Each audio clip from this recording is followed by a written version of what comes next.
My name is Johann Muller. I have an interview with Dr. Shome from the Indian Tax Administration Reform Commission. He's chairing that commission.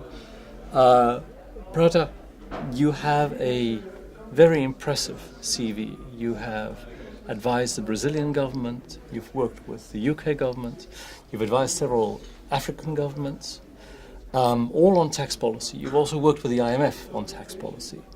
Is there a golden thread in all the work that you've done on what these advice has been? Well, the first advice, I think, is that the overall tax structure should be kept simple in order to encourage voluntary compliance, because we can set up a very complex system that taxpayers cannot follow or cannot understand in order to comply. So I found that throughout Latin America or Asia, when reform takes place, there is this golden thread, that there is one of simplification. Similarly, if you have your individual income tax very complex, people will not comply. If you have a corporate income tax that has huge numbers of deductions and incentives, that doesn't work. And if you come and have a VAT or a GST, which has lots of exemptions and zero ratings and so on, that won't work. So the golden thread is simplicity. Okay. And is that carrying over in the work that you're doing with your commission now in India? Yes. And how does this carry over? Yes, absolutely. In the commission that I'm chairing, the focus, of course, is on tax administration, because Indian tax administration was accepted to have become terribly complex by the policymakers. So for the first time, they set up a national level commission for reforming and simplifying tax administration as opposed to tax policy per se. And here we are looking at consumer focus, dispute management and reduction, the use of ICT increasingly, and so on and so forth. Just as the complexity had emerged from application of GAR and retrospective taxation and the taxation of indirect transfers, so on and so forth, or introduction of safe harbor or not introduction of safe harbor. So the whole point is simplify for the taxpayer. And how would taxpayers notice that? Corporate taxpayers, if this work is done, what will change for them in their daily interaction with the government? Yes.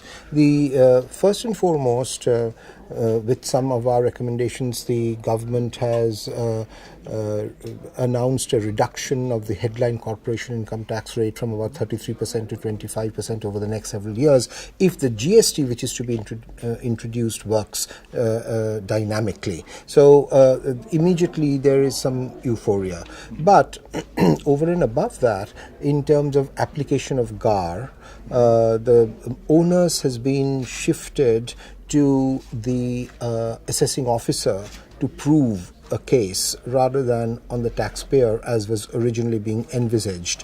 And also for the training of tax administrators, the GAR application has been postponed by another 2 years, so it will be applied only from 2017 rather than originally 2013, which was postponed to 2016. So you do get through these kinds of reform examination and a little bit of gentle push to the authorities.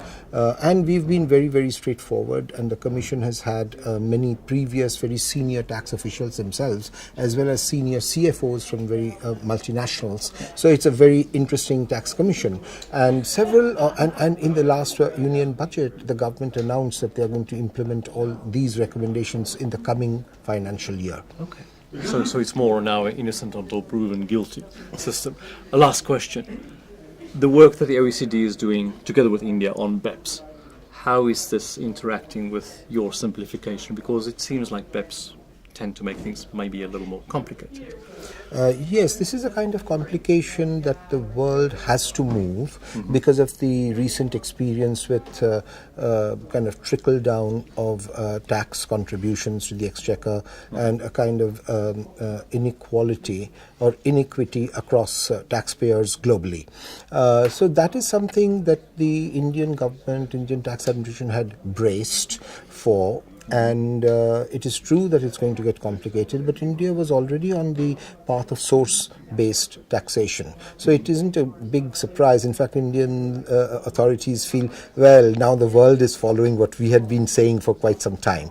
However, you're absolutely right that the requirements on country by country and also the local and all of these for not only the tax administration but taxpayers, and not only taxpayers but in particular training of tax administrators in the field to learn all this and to report and then to make something out of it and then base their exchange of information on it, going way beyond APA and MAP and so on. That is being looked at with cautious optimism, I would say.